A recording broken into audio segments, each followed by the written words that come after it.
Hi guys! Welcome back again to my YouTube channel, and today's video, this is our day 5 here in Hong Kong! walang energy. Hong Kong! And for today's video, syempre, birthday na! Happy birthday! Salamat! Hindi ka masaya.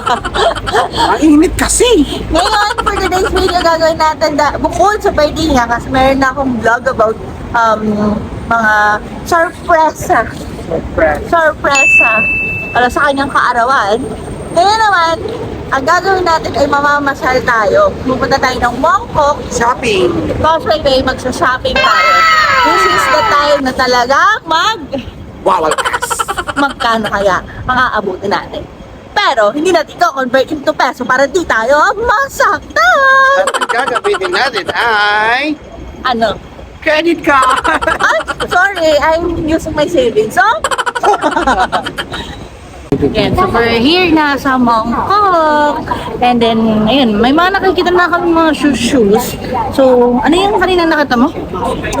New Balance. New Balance, how much?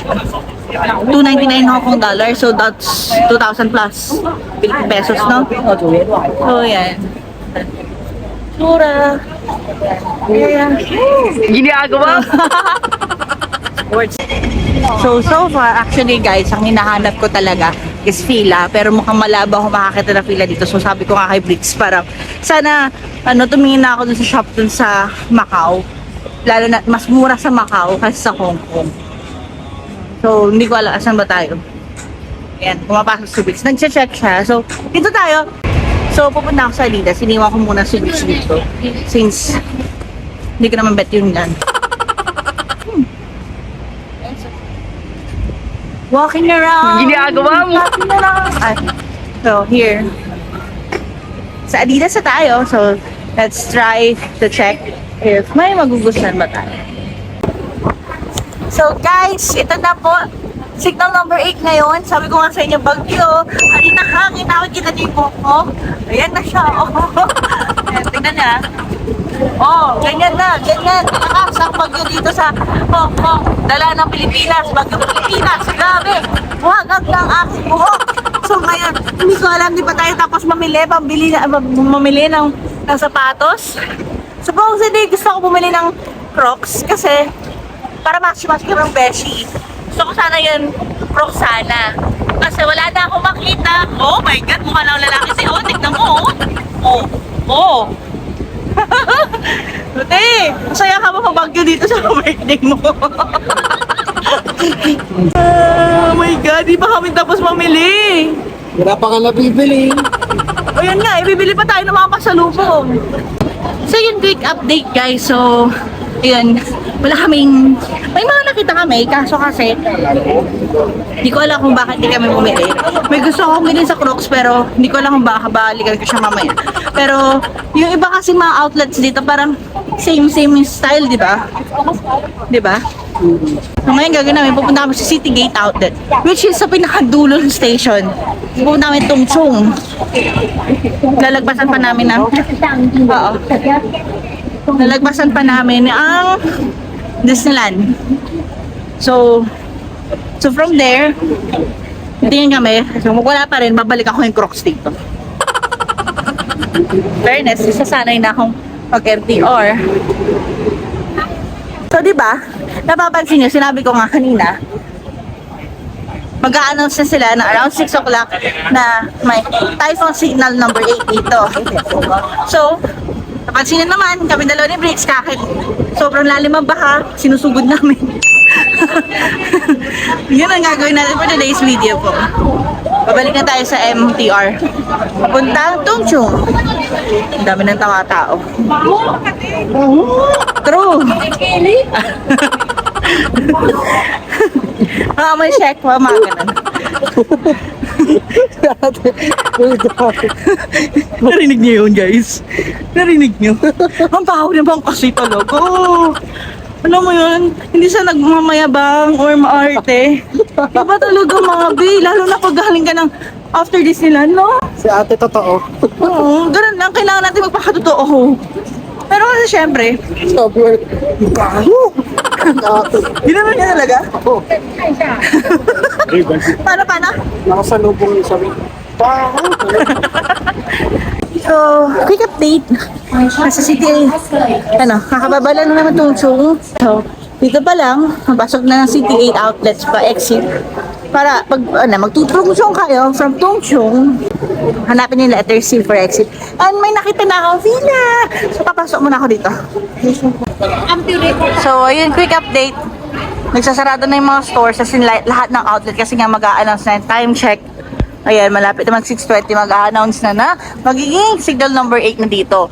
So, grabe yung bilis ng lakas ng agos ng clouds. So, ayun, naghanap pa kami kung paano at maghanap pa ng ibang mga shoes. Kung may bukas pa. So, ayun. So, guys, kakabalik na ulit kami sa Mongkok. Pero dito naman papunta kami ng Ladies Market. So, may nabili naman na kami na so far na mga, chocolates para sa pasalubong sa mga friends and office mates namin na deserve. Charis!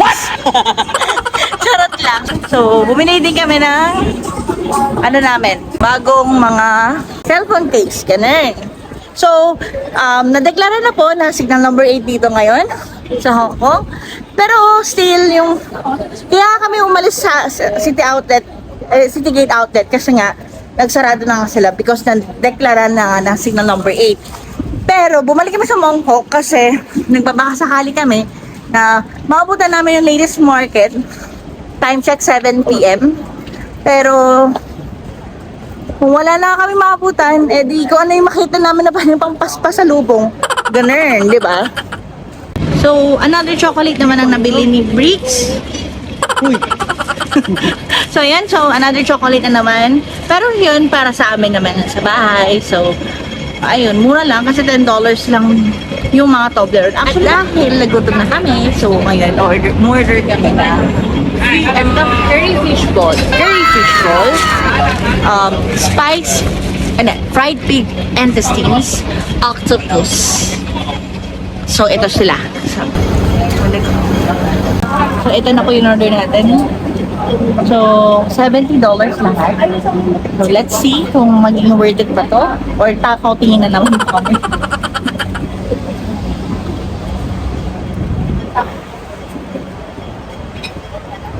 Actually, na-curious ako sa octopus style kasi. Ano yung octopus? Ito. Sukot na naman na to. Ano ginagamit yung mata mo eh? Ayan.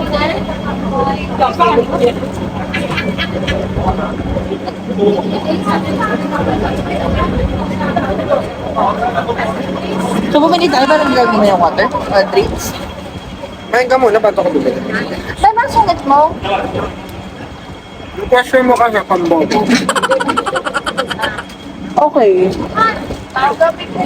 Okay guys, palakas na yung ulan. I mean, yung palakas na yung hangin. Nag-late sa order namin. Lahat naman, so far, dito sa Huang Jin Tea, pag ganito kayo sa may Mongkok, masarap orderin yung curry fish ball, yung fried pig intestines, tsaka yung octopus. Saan naman ginawa mo para sumarap? Yung pinaghalo-halo mo lahat ng sauce? Ano pili nilang sauce? Yung pinaka-dark. Yung pinaka-dark daw, makikita niyo doon sa yan ang parang barbecue sauce. Usually, iba kasi makaka, pero masarap siya. May isa kasi mga nakakausap ng Pilipinas, sabi matabang daw. Baka di ba yung nilagay nila, pero ang sarap. Ngayon lang ako nakakain ng octopus na ganung grabing galamay. Anyway, ayun lang. Ikaw, ano masabi mo sa food? Okay, masarap. Nakain ko na ito dati. So, worth it naman na makapunta sila dito. Kasi parang, diba? Parang $20 lang naman. Ayun, so guys, worth it naman to kung nagtitipid kayo or what. So, yun, syempre, pag kumain, kailangan iinom. So, guys, ito to be honest, drink review tayo sa mula Hong Kong hanggang Macau. Naging paborito ko ito. Pakita mo. Alin yan? Green apple ice. Dito red, sobrang sarap, tama yung tamis. nakaka-brain freeze siya, pero masarap talaga siya. Worth it yung $25. Promise. Ayun lang. So, big update, guys. Kain ulit tayo sa Jollibee! So, titigan natin kung ano maganda dito. For sure, wala na namang rice. Alright, guys. So, ayun guys. Dito na kami. Umuwi na kami dito sa hotel. Kasi nga, dahil Typhoon Signal number 8, hindi na sila nagpapa-dine in. So, take away na lang ang pwede. Kaya, ang nangyari, ang in-order ni Bricks is, anong tawag dito, T? Chicken bites? Rice with chicken bites. Rice with chicken bites. So, di ba, bongga yung ano, yung may pa chicken tapos broccoli. At partida, malalaki ang broccoli nila. Curry rice. And ito yung curry rice. Okay na ako. Yan. Curry rice. So, alam niyo, masarap kasi mag-food review si Bricks. So, papakita natin kung paano niya. Ano muna mo tikman? Ito, yung Curry. sauce.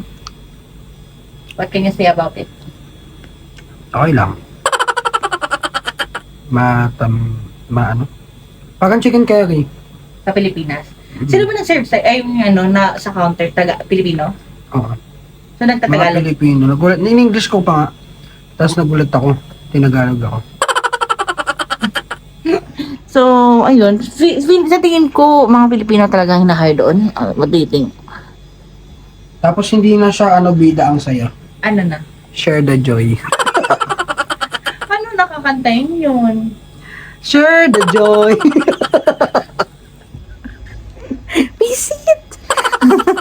So, ayun guys. So, kakain muna tayo. Actually, that's it for today kasi wala kami masyadong nagawa kasi nga may Typhoon Signal number 8. Ayan. So, happy birthday! And today is your birthday. So, happy birthday. I hope kahit paano naging masaya ka habang kumakain ka dyan. So, ayun. That's it for today, guys. Thank you so much, guys. And I hope may mga nagustuhan kayo kahit na nagsusungit itong buong magdamag. Pagbigyan natin, birthday boy eh. Ayan. Silver, birthday celebration eh. Ayan, Pakatotoo ha. Ah? Very Piang. Pero guys, supportan niyo sa Piang. Ano namin siya? Bias namin siya dito sa Pilipinas. Sa lahat naman ng babackstab nagbabackstab kay Piang na mga ibang housemate. Diyos ko, magpakatotoo naman kayo. Kaya nga kayo nasa bahay ni Kuya. Well, siguro magpapakatotoo siya sa ibang housemate. Diba? Yun lang. And bye for the day, guys. Bye!